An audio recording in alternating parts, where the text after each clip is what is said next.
Delighted to invite or welcome Seán McDermott from LoughTec, another Tyrone man, onto the Northern Ireland Business Podcast, powered by Action Coach. So, Seán, good to have you here. If you can tell us a bit about LoughTec, how long you're at it, how did it start, where did it all come about, what was the dream? Oh, Canis, first of all, thanks for having me. So LoughTec, how did it come about? Well, look, I'm a university dropout, Canis. I went to the University of Ulster in Coleraine for 2 years, and we parted ways in about 1990. And I suppose I ended up then, retrospectively, quite luckily working in the School of Hard Knocks, which was Oma Meats, which became part of Foyle Food Group, and worked with a really clever set of people. Probably didn't realize that at the time. Oma was a small independent meat producer. Um, I worked in stock control, production control, all sorts of things. I actually got involved in accounts, and no one else was interested in IT, so I sort of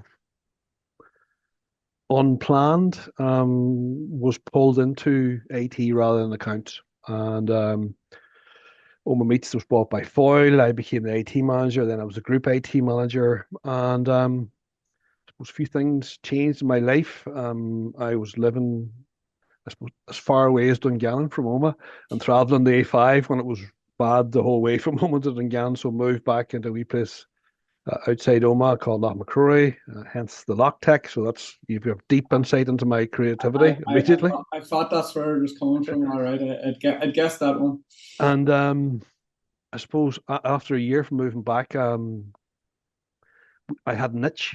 Look, the people I worked for were really, really good to me. Everything I learned about business, everything I learned about IT, I learned whilst I worked for Foyle Food Group. But I just felt like a change. We had worked with a guy called Patrick McAlliskey who owned real-time systems that became Novasco, that Yeah. became Cancom, and that he sold for a few pound. And I liked the way that they had done business. I liked the culture of their business, and I thought there was an opportunity west of the band to do something similar. So, but 19 years ago, I should say, I gave up my good, safe job. I retrospectively did not at all realize the risk I was taking. And it's only recently I've sort of became aware that I am a risk taker. I would have said I was not. So that's where LoughTec started. We set up as I suppose, an IT support company before all the acronyms got really strong in this industry. Yeah, so that's 2006, if Yeah, I'm right. yeah. Okay. And so today, what does the team look like? Who's your customers? Where do you operate? So we have a team here located in Oma of about 25 people. We also have a number of sort of non-executive directors involved in the business who are not here full time. So team's roughly about 30 people. Brilliant. So we were an IT support company. We became an MSP, a managed service provider, and we are becoming a managed security service provider. And that journey began about 8 years ago. Our customer base is incredibly diverse. So we would have some enterprise cybersecurity customers, the likes of Sage. We do some work for. And then we have a lot of good local, solid businesses all over the north and the south of Ireland. And we are, for the most of those, we're providing network support and security services. Um, Locally, big customers, the likes of your auctions, Tyrone Fabrication. It's an incredibly diverse Yeah. customer base because of where we're located. And I suppose, where does new customers come from, or That's what, the magic sauce. what's the magic Um, sauce about it? the Yeah. magic sauce. So, about 8, 9 years ago, we were an IT support company, and we meandered into enterprise cybersecurity. So we work with a company called OpSWAT, and they did very specialized solutions for taking files into highly secure networks. So we've done projects for the likes of GlaxoSmithKline, Sellafield nuclear power plant, and we got into that security industry. Like, and I've been involved in IT for 20 years, but never really had visibility of the security industry inside the IT industry. Um, and then I suppose during lockdown, We really thrived. We'd always specialized in secure remote access, and we had a solution from a company called Ericom, which is like a Citrix alternative, and it became Yeah. very trendy very quickly. So we were very busy with that. Um, I suppose around that time there was a huge surge in cybercrime because criminals had nothing else to do, so it was an easy switch for them. Yeah. So all the local businesses that we'd built our business on were in danger. So we had to go and find some solutions for them. And we've done that very successfully over the last, I suppose, 5, 6 years. And we continue to do that. New customers. We put a lot of effort internally into, our culture and our culture values. We try to be, I suppose, as transparent as we can be. I'm not saying we're perfect. We will continue to make mistakes. I would encourage mistakes. Maybe not the repetition of mistakes, but certainly making mistakes is fine. Referrals will be very strong for us, Canis. And what's the reality of that? That's taken 20 years to build a reputation. Doesn't And happen. that just takes time. Yeah, it doesn't happen overnight. One thing you'd mentioned there about the itch to start your own business. Was there I suppose a light bulb moment or a sequence of events? I'm always curious, Maybe a what sequence. what was it? What was the I suppose the card that made you make the decision? Um, well, I suppose I could see other IT businesses that were being successful. I thought that the opportunity did exist here, west of the band. Um, my father passed away. My father was a very risk adverse man, so he would have probably discouraged me to do what I did, and he may have been right for a certain period of time in the business.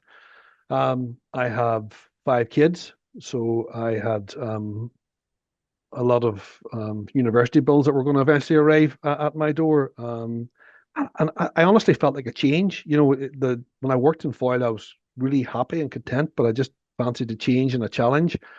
And very naively, with zero plans, we started LoughTec. Okay.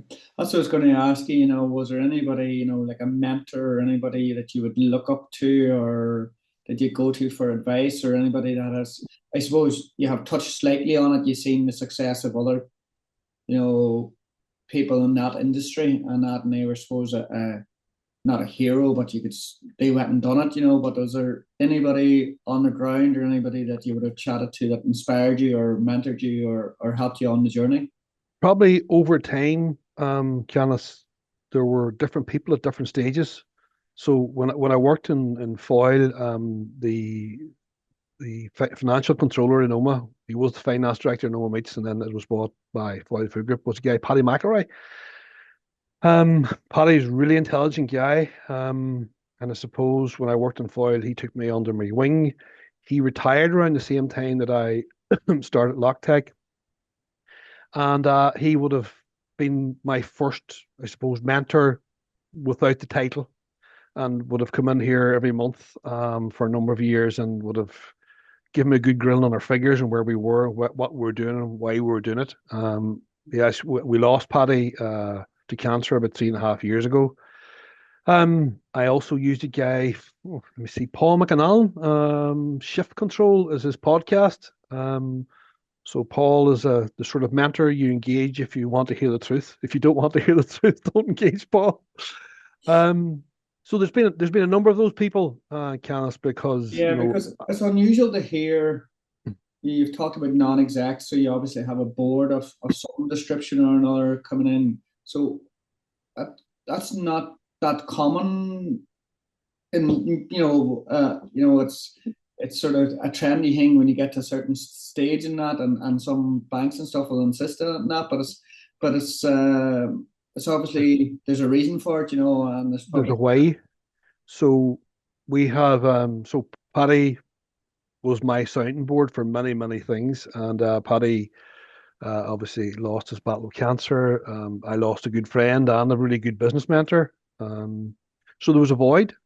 And my business partner, Cahill Green, pointed out to me someone who we knew. And he said to me, he says, he reminds me of a young Paddy. So the guy is Conal Dunn. He runs his own accountancy practice up in Letterkenny. He also has a customs business in Derry. And he's with us sort of a day a month. And I don't want to use the word replaced, but he replaced the skill set in terms of looking at the financials and the financial planning and the business plan. HR is another thing that we struggled with. So we have a guy, Jerry McDermott, who is the ex HR manager for Kingspan, who's here a couple of days a month. And if we need him, we call upon him. So these are people who are really skilled, Canis, that it wouldn't make sense for us to have here full time, but to have that ingredient in the business makes us stronger. Yeah, I completely concur on that. And from my own experience, is sometimes when those people are in the business full time, you always hear the saying, you can't see the trees in the forest. Do you know what I mean? The branches in the trees, and that because you're so entranced, and that Yeah. when you have these people coming in that are coming from a very background, not as emotionally attached, and that they can ask a tough question. So, well done on that. What keeps you awake at night? Donald Trump scares me. Not a while lot. Okay. Kind of learned a lot of lessons, in terms of the customers we work with the suppliers we work with. We work in the cybersecurity industry. It's awash with venture capital, people buying reputation for products that are not always the experience in real life. We've had one or two bad stings with that. So we would have a very strong, in my opinion, selection criteria for the people we work with, and how they have to be, financially bootstrapped, what the background, the technologies are. Um, so in terms of keeping me awake at night, there's not. You're not I doing sleep. well? I sleep quite well. It's one of the things I do very well, Janice. No, that's good. I suppose 19 years is bound to be some tough decisions that have had to be made during that time. Anything that jumps out to you that you'd like to share with the audience? So when we worked in Foyle, worked in Oma Meats, we learned a lot about culture and how to look after our team. So unfortunately, we've had two sudden deaths in the 19 years. We had one young lad who was killed in a car accident, and we had another employee who was with us a very short time and passed away suddenly. And so we had a few things like death and service and stuff, in place, which meant nothing to the families and means nothing to the business. But maybe if it took a second's pressure off those people, um, I think we've built a good culture here now and a good safe environment for the team. I want people to be motivated and happy at their work, but I also need them to deliver because that's a necessity of business.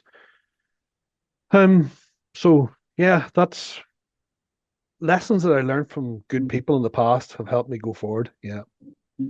No, that's yeah, tough times comes out, but you get stronger from it as a business, and the culture on that, all these our experiences and that. And in terms of the future, Sean, or I'm sure you've heard of BHAGs. Yeah, yeah, yeah, Any yeah. BHAGs you'd like to Yeah. share? Get to 60. The more you share, the more chance of them happening. Yeah, yeah, yeah. So we have a strong plan. I suppose if I reflect, back to like we had zero plan at the start of the business. It was sort of, we buy two desks, we've got a server and two laptops, it'll happen. It's just not exactly how it worked out. Sounds familiar. And then, you sort of start to put plans together. And it's like talking about those people too, Canis, so we don't have any internal marketing, but we have a very good marketing partner. We have a very good designer that's not here full time, but really produces top quality work on a retainer. And that we couldn't have always afforded to have those really good people. So that can't happen day one. So we have a plan to grow the company to about 50 people. Our plans are usually no more than 3 years. We review the plan every month. Um, we're currently using the traction framework to sort of, I suppose, instill a mindset of permanent improvement and reinvention in the business. I suppose as you get older, change is not that easy to embrace. We've put a lot of effort into putting systems and processes into the business, and I wouldn't be the best systems and processes person in the world. But the more of that we do, um, the more we're able to deliver the service that we promised to. Um, we put a lot of focus on customer service. Um, Currently, our CSAT score, customer satisfaction score, is 100%. We haven't had a complaint for 3 months. Now, that can change very quickly. So, but we're trying to encourage our customers to give us feedback, honest feedback, so we can try and improve. And again, we're not perfect. It's not always 100%. It's just particularly good at the moment. Maybe it's the weather. Improving is what I heard. You know what I mean? Yeah. That's the bit, And yeah, I think as a business owner, you always have to change. Some of us are not very comfortable with change, but that's something there that you're very aware of, and obviously implementing this change and that and improvement. As a 20-year-old Seán, leaving the University of Ulster, Or them leaving me. not in the way being relieved of your what was that what advice would you give looking back now on that, because I'm sure it wasn't the happiest of days. Um, Probably not. And it probably left a bit of a void in my life, a bit of an inferiority complex. What would I say to myself then? I suppose, when you left school, you left university, you went and you got your first job and all that sort of stuff, you sort of thought, well, that's me finished with learning. And it's probably only in the last 10 years that whole mindset of, continuous improvement, trying to learn something new every day, making small changes. Maybe most importantly for me, making my kids try to think that way, although with teenagers, sometimes that can be, especially boys, can be quite challenging. So it was that, maybe like, do you find, I was probably 25, 27 years of age before I found purpose in life. And that was a wife, and then it was family. So yeah, so maybe that whole mindset and that sort of, continuous improvement, trying to learn something new, which doesn't seem that important, Canis, when you're 20. Well, it didn't to me, you know, but eventually through time, because in this industry, once I understand something, it's almost time, that technology is in the past. Something else has happened, something new. When I think back to Foil, initially when I was involved in IT, I looked after like web design and networking, and now the whole industry has exploded, and there are just thousands of different, talents and skills, and that seems to be the case as we go forward and forward. And now you've got artificial intelligence kicking in there, uh, so it's an industry that's ever changing. Yeah. And you mentioned the fear of Trump, and that how are you as a company dealing with the uncertainty coming, or is it opportunity? Is it, you mentioned fear, but obviously every fear has an opportunity and a challenge, and there's positive aspects. Somebody always makes money out of fear somewhere Yeah. in the line. So at LoughTec, how are you dealing with that challenge? Well, I suppose how we approach Donald Trump is we know we can't change or affect how Donald thinks. The instability, we obviously we deal in multiple currencies, so there's a bit of fluctuation there, but we've got a really strong handle on that now, I believe. It's something that if you don't concentrate on with the banks, that it can cost you a lot of money. Um, so we control the controllables and not worry about the things that we can't control. We keep a close eye on the markets. We keep a close eye on the currencies. We've mitigated that risk as much as we can, and we'll concentrate on improving our processes, trying to improve our service, trying to improve our team, trying to continue to train them. Basically delivering on the core values that we have developed as a team. They're not my core values. Everybody in the company's got involved in that. Yeah, no, good. Yeah, control the controllables and go back to your core values and stick to your values. And that, Seán, brilliant. Thanks a million for coming on. If anybody wants to find out more about LoughTec, where would they or where can they check it out? So they can certainly give us a call, reach out to myself. Our website is LoughTec, LOUGHTEC.com. So sometimes in England, people refer to us as LoughTec because they don't get the whole lock thing. So it's LoughTec.com or any of our socials. We're always happy to speak to anyone, even if we need to give them advice because we're strong believers in karma. Brilliant, Seán. Brilliant. Come here. Continued success, and thank you very much, Seán. Okay. Thanks, Yanis. Thank you.